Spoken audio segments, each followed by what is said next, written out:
Assalomu alaykum, kanalimizga xush kelibsiz. Bugun sizlar bilan judayam mazali, bir pasda tayyor bo'ladigan, og'izda erib ketadigan kurabiyalar tayyorlaymiz.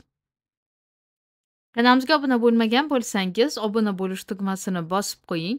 Videomiz sizlarga foydali bo'lsa, like bosish yodingizdan chiqmasin. Bizga kerakli bo'lgan mahsulotlarni oldindan tayyorlab oldik. Bismillah deb ishimizni boshlab olamiz.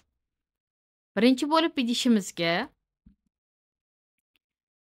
tuxumni chaqib olamiz. Shakarni qo'shamiz. Limon sedrasini qo'shamiz. Ya'ni limonning ustidagi sariq po'stini.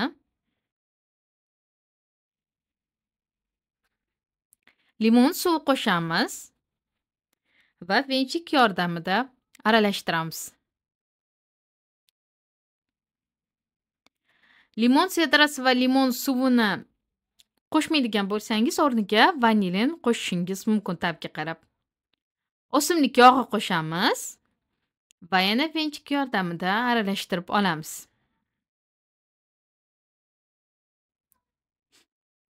Un va razexritilni elakdan o'tkazib qo'shamiz.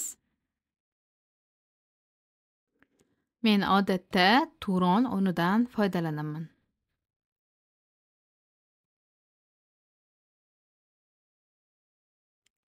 Endi xamir qorib olamiz. Xamirimiz xuddi videoda ko'rsatilgandek holatda bo'ladi. Telegram kanalimizga ulanmagan bo'lsangiz, Telegram kanalimizga ham ulanib oling. Telegram kanalimiz linki video tagida yozib qoldirilgan. Xamirlarni zuvalalarga bo'lib olamiz. Iloji bo'lsa tarozida bir xilda 25-30 grammdan zuvalalarga bo'lib olsak, kurabiyalarimiz bir xil shaklda, bir xil kattalikda chiqadi. Dumaloq shakl berib olgandan keyin uni shakar upasiga botirib olamiz va ustidan birozgina bosib qo'yamiz. Listga pergament qog'oz qo'yib, kurabiyalarni terib chiqamiz. Duxovkamizni esa 180-190 gradusda qizdirib qo'yishimiz kerak. Judayam oson tayyorlanadi va judayam tez tayyor bo'ladi kurabiyalar. Choy bilan mazza qilib yeyishli kurabiyalar bo'ladi. Yoshgina qizchalar ham bemalol tayyorlashlari mumkin. Xohishga qarab unga biroz kakao qo'shishingiz mumkin.